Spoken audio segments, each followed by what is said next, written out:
On est avec Jonathan Chaloux, le gestionnaire de culture de chez l'Esplanade, qui est un espace de coworking avec une vocation assez spéciale. Merci Greg. Plaisir, c'est là que tu commences à faire du breakdance. Parfait. Donc, l'Esplanade, c'est un espace de travail collaboratif, un coworking spécialisé en entrepreneuriat et en innovation sociale. Donc, on se spécialise dans l'économie d'impact. Et ce qu'on fait, c'est qu'en ayant un espace, on regroupe une communauté d'entrepreneurs, mais également de personnes qui sont dans le financement, de personnes en législation, autour de sujets spécifiques. On a 3 pôles qu'on développe: santé communautaire, système alimentaire avec Récolte, mobilité nouvelle énergie avec Coop Carbone. Et donc, en venant à l'Esplanade, on va rencontrer plusieurs personnes et on peut faire des partages de meilleures pratiques, on peut se mettre en relation, on peut s'entraider. Il y a des gens qui font du design graphique, donc là, on fait un échange de services. Ça, c'est la partie cowork.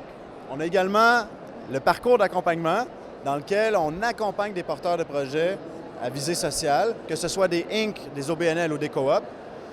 Et on a la pré-incubation, c'est 2 mois, de l'incubation, 6 mois, et de l'accélération, 6 mois. Donc, de la pré-incubation, si tu as une idée, tu dis hey, « ça serait cool ». De l'incubation, c'est tu as déjà 50 clients, puis là, tu veux que ça fonctionne mieux. L'accélération, c'est tu as 1000 clients, puis là, tu veux passer de Montréal, Québec à Calgary, Toronto et mise à l'échelle. Ce qui est intéressant avec la synergie de Jonathan et moi, c'est que je peux poser 7 questions dans ma tête. Jonathan il répond en une seule. C'est merveilleux. Maintenant, parle-nous de 2 trucs. Je veux savoir qu'est-ce qui t'inspire de voir justement toutes ces phases-là de l'entrepreneuriat qui sont quand même en phase presque start-up ou très jeunes entreprises. Qu'est-ce qui t'inspire, toi, là-dedans? Et deuxièmement, donne-moi des exemples typiques d'entreprises qui ont passé par l'Esplanade.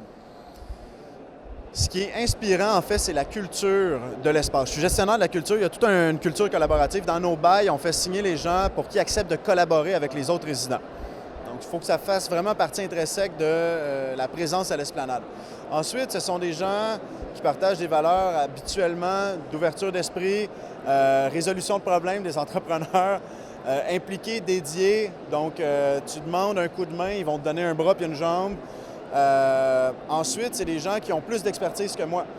Il y a des gens qui travaillent, si on parle d'exemples concrets, selon un projet de géothermie dans les ruelles. Si on parle, par exemple, de Récolte qui vise à aider l'entrepreneuriat alimentaire local et durable. Si on parle de Trafic Club Café, par exemple, qui paye 6 fois plus que Fairtrade pour un café qui est biologique, qui supporte la communauté, qui en plus redistribue une partie de ses profits au sein de la communauté montréalaise pour les petits déjeuners. Oui. C'est que des gens qui construisent des business, qui donnent et qui redonnent. Donc, tu n'as comme pas le choix que d'avoir un peu un reflet, un écho de leur travail, puis de dire, moi aussi, je veux atteindre ces standards-là, ces niveaux-là. Merci, Jonathan, de ta candeur et de ta passion également pour l'entrepreneuriat.